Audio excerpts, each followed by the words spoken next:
नमस्कार दोस्तों, मेरे चैनल कथा भक्ति सागर में आप लोग का स्वागत है। आज हम एक सियार की कहानी सुनेंगे। एक जंगल में एक सियार रहता था। एक दिन वो शिकार की तलाश करते करते जंगल से बहुत दूर चला गया, शहर की ओर चला गया। शहर में चला गया, लेकिन उसको पता था कि शहर में जानवरों को जान की खतरा रहता है, इसलिए वो बहुत घबराया हुआ था और सोच रहा था कि मुझे छिप कर ही रहना पड़ेगा।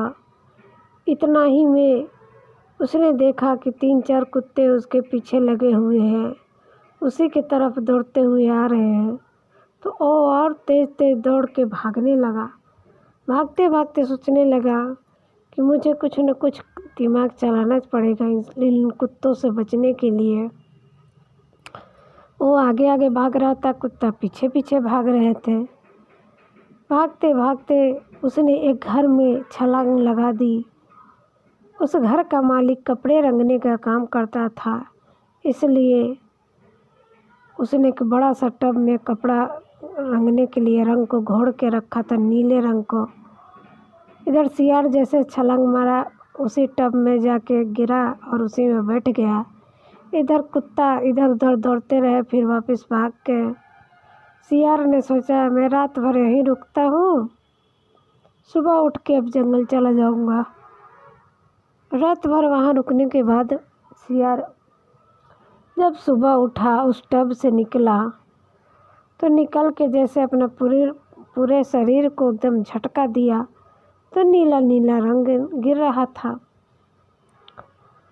उसे कुछ बात समझ में नहीं आई। अपना वो चल दिया, गया जंगल। जंगल जब गया तो वहाँ देख रहा है कि जो भी जानवर उसको देखता, डर से वह उसको देखते ही सब भाग जाते, कोई भी उसके पास नहीं आता। सब अब एक दूसरे से बात करते कि ये अजीब सा जानवर नीले रंग का हमारे जंगल में कहाँ से आ गया।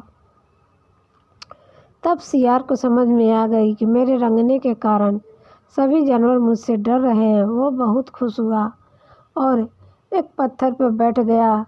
उधर से जो भी जानवर जाता, चिल्ला चिल्ला के बोलता कि अरे रुक जाओ भाई, रुक जाओ, मैं भगवान का भेजा हुआ दूत हूँ, रुक जाओ, मेरी बात सुनो।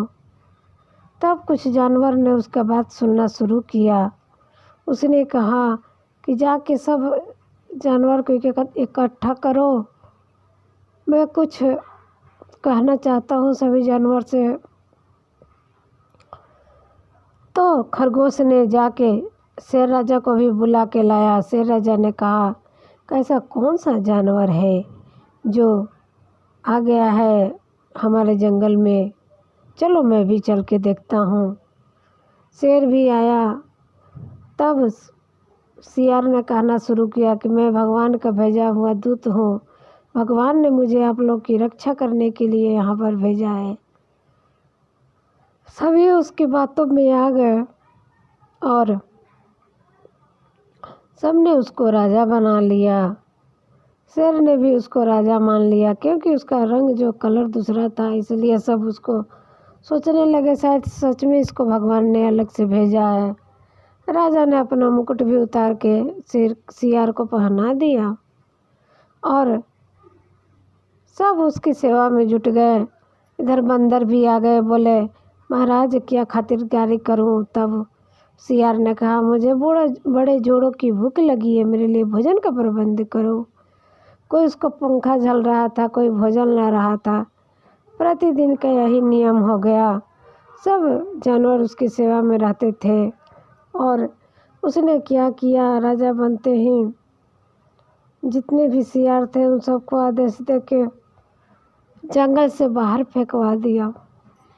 उसको डर था कि कहीं सियार को देख के सब समझ न जाए कि ये भी सियार है। समय ऐसे ही बीतता गया। कुछ दिनों के बाद उसे ही राजसी ठाट बाट में सियार रहने लगा। एक दिन सभा हो रही थी, सभी जानवर इकट्ठा हुए थे। तो सभी जानवर इकट्ठा हुए थे, सभा हो रही थी। इतना ही जोर जोर से बारिश होने लगी। अब सियार क्या करे, उसको तो ध्यान ही नहीं थे कि उसका जो कलर है धुल जाएगा रंग। बारिश में उसका रंग एकदम धुल गया और अपने असली रंग में आ गया। तब सभी जानवर वहीं खड़े खड़े आश्चर्य से उसको देख रहे थे और सबने कहा कि अरे ये तो सियार है, सियार है। इतना कहने की देर थी, सियार भागने लगा आगे आगे और उसके पीछे सारे जानवर भागने लगे। अंत में शेर राजा ने उसको मार के खा लिया। इस तरह से सियार का अंत हो गया। तो दोस्तों कहते हैं कि जिसके पास जितनी शक्ति है उतना ही इस्तेमाल करना चाहिए, आवश्यकता से अधिक शक्ति का इस्तेमाल नहीं करना चाहिए, नहीं तो शेर की तरह ही दुर्गति होती है। नमस्कार दोस्तों।